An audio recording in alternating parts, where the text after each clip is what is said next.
بسم اللہ الرحمن الرحیم۔ سوال یہ ہے کہ دیکھا جاتا ہے کہ بہت سارے لوگ جن کا شمار امت مسلمہ میں ہوتا ہے کلمہ لا الہ الا اللہ کو معنی اور اس کے مفہوم سے ناواقف ہوتے ہیں، جس کے نتیجے میں ان سے ایسے اقوال و افعال سرزد ہوتے ہیں جو کلمے کے سراسر منافی ہیں یا اس میں نقص کا سبب ہوتے ہیں۔ سوال یہ ہے کہ لا الہ الا اللہ کا صحیح مفہوم نیز اس کے تقاضے اور اس کی شرطیں کیا ہیں؟ جواب مرحمت فرمائیں۔ جواب یہ ہے، الحمدللہ کلمہ لا الہ الا اللہ محمد رسول اللہ یقیناً دین کی بنیاد اور اسلام کا پہلا رکن ہے، جیسا کہ صحیح حدیث میں مروی ہے۔ رسول اللہ صلی اللہ علیہ وسلم نے فرمایا، اسلام کی بنیاد 5 چیزوں پر رکھی گئی ہے۔ پہلی بات، کلمہ لا الہ الا اللہ اس بات کی گواہی دینا کہ اللہ کے سوا کوئی معبود برحق نہیں اور محمد صلی اللہ علیہ وسلم اللہ کے رسول ہیں۔ نمبر 2، نماز قائم کرنا۔ نمبر 3، زکوٰۃ ادا کرنا۔ اور نمبر 4، ماہ رمضان کے روزے رکھنا۔ اور نمبر 5، بیت اللہ کا حج کرنا۔ متفق علیہ۔ حضرت عبداللہ بن عمر کی حدیث ہے۔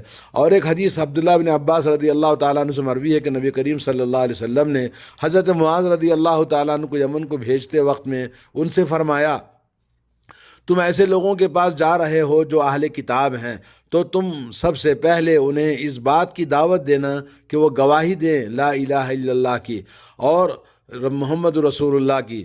جب وہ تمہاری اس بات کو مان لیں تو پھر انہیں آپ بتانا، انہیں تعلیم دینا کہ اللہ نے رات اور دن میں ان کے اوپر 5 نمازیں فرض کی ہیں۔ اگر وہ تمہاری یہ بات مان لیں تو انہیں یہ بتانا کہ اللہ نے ان کے اوپر زکوٰۃ فرض کیا ہے، جو ان کے مالداروں سے لی جائے گی اور انہی کے غریبوں میں تقسیم کر دی جائے گی۔ متفق علیہ۔ اس سلسلے میں بہت ساری احادیثیں اور وارد ہیں۔ کلمہ لا الہ الا اللہ کی شہادت کا مفہوم یہ ہے کہ اللہ کے سوا کوئی معبود برحق، اللہ کے علاوہ کوئی عبادت کے مستحق نہیں۔ اس کلمے سے اللہ کے سوا ہر چیز سے سچی الوہیت، سچی عبادت کی نفی کرنا، اللہ کے سوا کوئی بھی عبادت کے مستحق نہیں، اور خالص اللہ کے لیے اس کا اس بات کرنا، یعنی اللہ ہی اکیلا عبادت کا مستحق ہے۔ اللہ نے فرمایا، ذالک بأن اللہ هو الحق وأن ما يدعون من دونه هو الباطل۔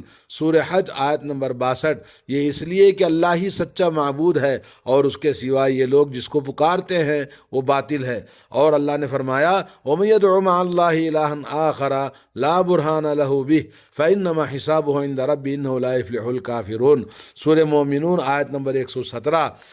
اور جو شخص اللہ کے ساتھ کسی دوسرے معبود کو پکارے گا جس کی کوئی دلیل اس کے پاس نہیں ہے، تو اللہ ہی اس کا حساب لے گا، بے شک وہ کافر کامیاب نہیں ہوں گے۔ اور فرمایا، وَإِلَٰهُكُمْ إِلَٰهٌ وَاحِدٌ لَا إِلَٰهَ إِلَّا هُوَ الرَّحْمَٰنُ الرَّحِيمُ۔ سورہ بقرہ آیت نمبر 163۔ لوگو، تمہارا معبود ایک ہی معبود برحق ہے، اس کے سوا کوئی سچا معبود نہیں، وہ بہت رحم کرنے والا مہربان ہے۔ اور فرمایا، وَمَا أُمِرُوا إِلَّا لِيَعْبُدُوا اللَّهَ مُخْلِصِينَ لَهُ الدِّينَ۔ سورۃ البینہ آیت نمبر 5۔ حالانکہ انہیں یہی حکم ہوا تھا کہ وہ یکسو ہو کر پورے خلوص کے ساتھ اللہ کی بندگی کریں۔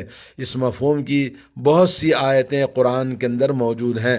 یہ کلمہ کسی شخص کے لیے اس وقت نفع بخش ہوگا اور اسے شرک سے نکال کر دائرہ اسلام میں داخل کرے گا جب وہ اسے زبان سے ادا کرنے کے ساتھ ساتھ اس کے معنی و مفہوم سے اچھی طرح واقف ہو اور اس کی تصدیق کرتے ہوئے اس پر عمل کرے۔ منافقین زبان سے یہ کلمہ پڑھتے تھے، مگر ان کے باوجود وہ جہنم کے سب سے نچلے حصے میں ہوں گے، کیونکہ انہوں نے نہ اس کی تصدیق کی اور نہ ہی اس پر عمل کیا۔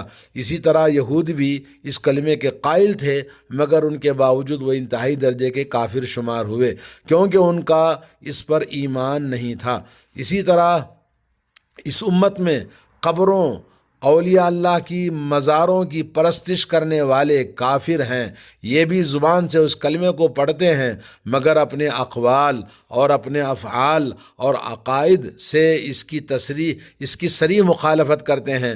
لہذا ایسے لوگوں کے لیے کلمہ نفع بخش نہیں ہوگا، اور نہ ہی اسے محض زبان سے کہہ لینے سے نہ وہ مسلمان ہوں گے، کیونکہ انہوں نے اپنے اقوال و افعال اور عقائد سے اس کی کھلم کھلا مخالفت کی ہے۔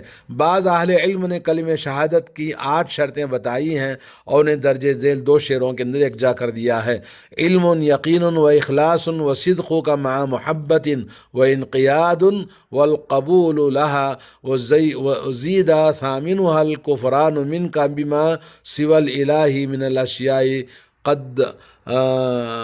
قد اللہ، یعنی علم و یقین، اخلاص، صدق و محبت، تابعداری اور اس کی قبولیت، اور مزید 8ویں شرط اللہ کے سوا جن چیزوں کو عبادت کی جاتی ہے ان کا انکار کرنا۔ ان 2 شعروں میں کلمے تمام شرطوں کو جمع کر دیا ہے۔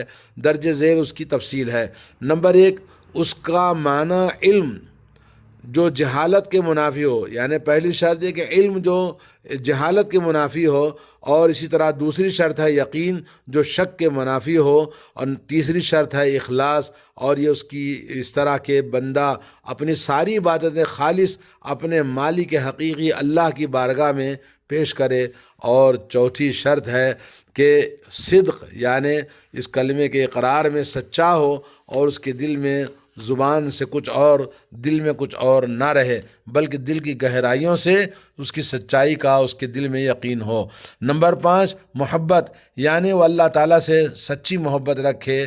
اور نمبر 6 ہے کہ اس کا معنی اور اس کے مفہوم کی پوری طرح تابعداری کرنا، اور یعنی وہ صرف اللہ کی عبادت کرے، اس کی شریعت کے تابعدار ہو، اس پر ایمان لائے اور اس کا اعتقاد رکھے کہ یہی حق ہے، اور اس کے لیے کلمہ پڑھ لیا ہے لیکن خالص اللہ کی بندگی نہیں کی اور نہ ہی اس کی شریعت کے تابعداری کی، بلکہ غرور و تکبر سے کام لیا، تو وہ ابلیس اور اس کے مانند لوگوں کی طرح مسلمان نہیں ہوگا۔ نمبر 7، اس کے معنی اور اس کے مفہوم کی قبولیت، یعنی کلمے کے اندر آدمی کو یعنی اس بات کو قبول کرے کہ اللہ کے سوا ہر چیز کی عبادت کو چھوڑ کر خالص اللہ ہی کی بندگی کرنا، یہ اسلام ہے۔ نمبر 8، اللہ کے سوا تمام چیزوں کی عبادت کا انکار کرنا، یعنی وہ غیر اللہ کی عبادت سے کنارہ کش ہو، اور چاہے وہ کوئی پیغمبر ہو، چاہے کوئی فرشتہ ہو، چاہے کوئی اللہ کا ولی ہو، ہر ایک کا انکار کرنا جو اللہ کی توحید میں رکاوٹ بنتے ہیں۔ جو کوئی طاغوت کا انکار کر دے اور اللہ پر ایمان لے آئے تو اس نے مضبوط اسلام کے کڑے کو تھام لیا جو ٹوٹنے والا نہیں ہے، اور اللہ یقیناً سننے والا ہے۔ سورہ بقرہ آیت نمبر 256۔ اور رسول اللہ صلی اللہ علیہ وسلم سے ثابت ہے، آپ نے فرمایا، جس شخص نے لا الہ الا اللہ کہا اور اللہ کے سوا تمام چیزوں کی عبادت کا انکار کیا، اس کا مال اور اس کا خون حرام ہو گیا اور اس کا حساب اللہ کے حوالے ہے۔ صحیح مسلم۔ ایک اور حدیث میں آپ نے فرمایا، جس نے اللہ کو ایک جانا اور اللہ کے سوا تمام چیزوں کی عبادت کا انکار کیا تو اس کا مال اور اس کا خون حرام ہو گیا، یعنی وہ حرمت والا ہو جاتا ہے۔ صحیح مسلم۔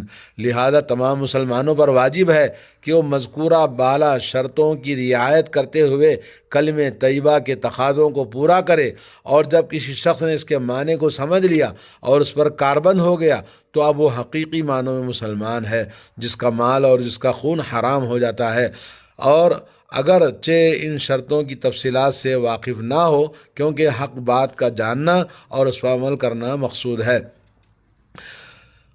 طاغوت سے مراد ہر وہ چیز جو اللہ کی عبادت میں اللہ کے سوا کی جاتی ہے، جیسے اللہ نے فرمایا فَمَن يَكْفُرْ بِالطَّاغُوتِ وَيُؤْمِن بِاللَّهِ فَقَدِ اسْتَمْسَكَ بِالْعُرْوَةِ الْوُثْقَىٰ۔ اور اسی طرح سے اللہ تبارک و تعالیٰ نے جو ہمیں حکم دیا ہے کہ اللہ اور اللہ کی توحید میں، عبادت میں جو بھی رکاوٹ پیدا کرنے والی چیزیں ہیں وہ سب طاغوت ہیں۔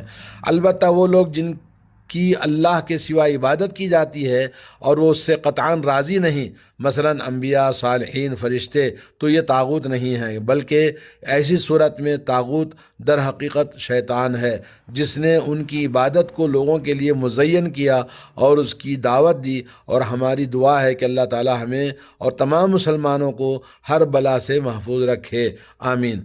رہے وہ اعمال جو کلمہ لا الہ الا اللہ کے کلی طور پر منافی ہیں، وہ اعمال جو کلی طور پر نہیں بلکہ کمال توحید کے منافی ہیں، تو ان کے درمیان فرق یہ ہے ہر وہ عمل یا قول یا اعتقاد جو انسان کو شرک اکبر میں مبتلا کر دے وہ کلی طور پر کلمہ توحید کے منافی ہے، جیسے مردوں، فرشتوں، بتوں، درختوں، پتھروں اور ستاروں، اولیاء اللہ کی مزاروں، درگاہوں کو پکارنا، ان کے لیے قربانی کرنا، نظریں ماننا اور انہیں سجدہ کرنا، طواف کرنا، یہ سارے کام کلی طور پر توحید کی ضد اور اس کے منافی ہیں، اور ان سے کلمہ لا الہ الا اللہ کا اقرار باطل مانا جائے گا۔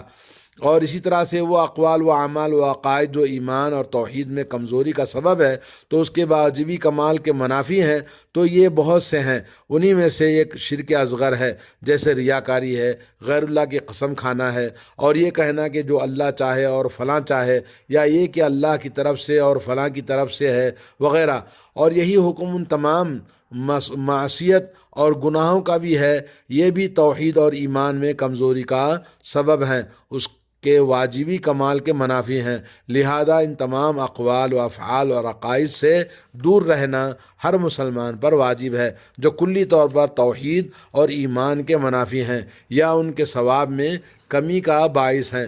اہل سنت والجماعت کے نزدیک ایمان قول و عمل کا مجموعہ ہے جو اطاعت سے بڑھتا ہے اور معصیت سے گھٹتا ہے، اور اس کی دلیل بے شمار قرآن کے اندر موجود ہے، جنہیں اہل علم نے عقیدہ و تفسیر اور حدیث کی کتابوں میں وضاحت سے ذکر کیا ہے۔ تو ہمیں چاہیے کہ ہم مومن یعنی چاہیے کہ ان تمام چیزوں کا علم حاصل کرے اور اس کے مطابق اپنی زندگی کو ڈھالے۔